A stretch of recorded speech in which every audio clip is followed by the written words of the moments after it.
All right. So this is my final deliverable for this is the Sprint 5.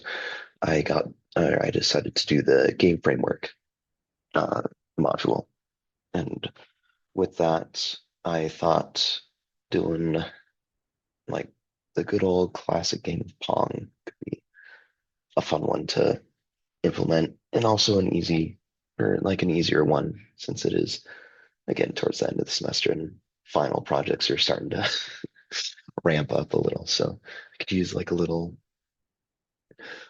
relaxation with a nice game of Pong. So walking through the code, we've got all the constants of the front, setting the paddle speed, ball size, and then the paddle dimensions as well as the dimensions of the screen.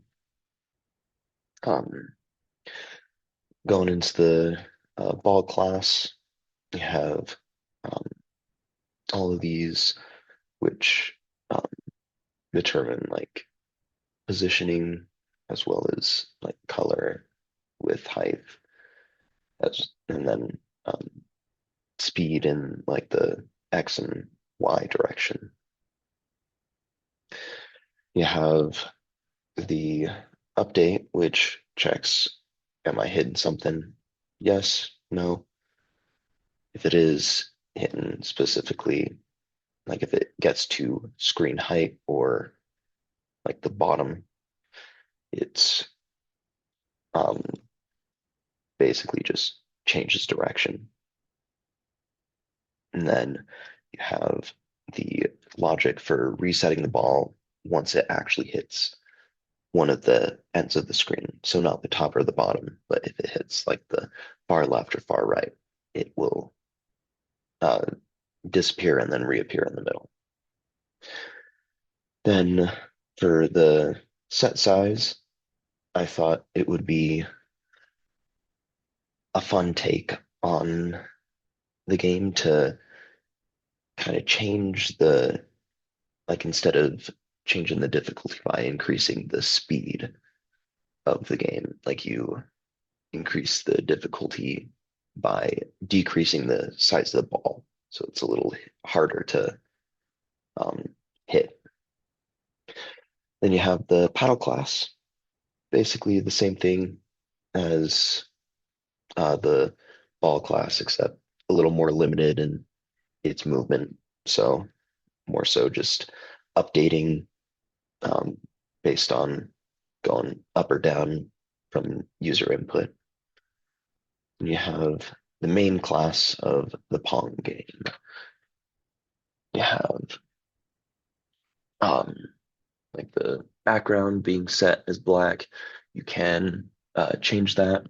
I just like having it the classic black screen with white ball and paddles, but that can be changed if like you want a green background for like a soccer field or something.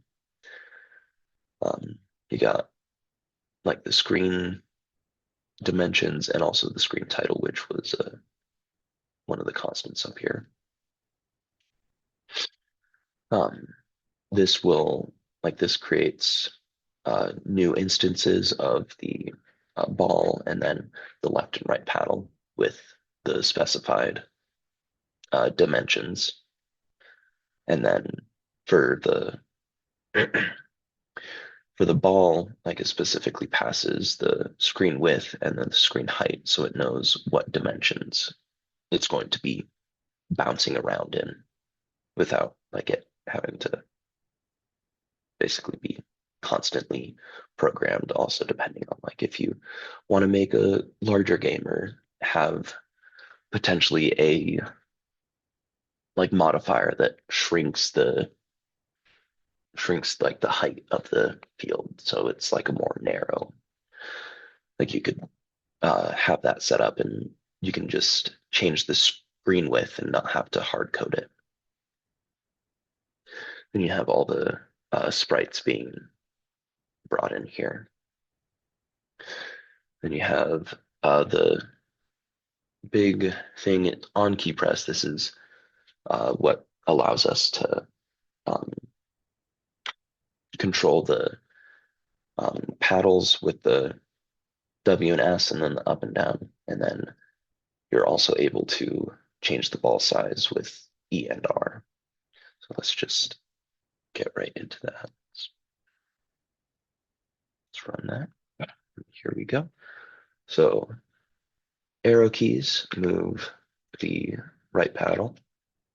Left paddle is moved by W and S. A little janky, so it could be polished up some more. Once you get like really good at it, it's like, oh, this is getting kind of boring. You can hit E to shrink the ball, and I didn't think it would shrink the ball that much, but so I was like a little taken aback at first, but I, after the initial shock and wondering why it got shrunk that far, I thought it would be a fun little challenge. And then it gets a little wonky when you try to return the ball to the regular size, which makes it a lot larger than usual. But if you hit R again, it returns to the what I believe is the standard size, and then you can shrink it again.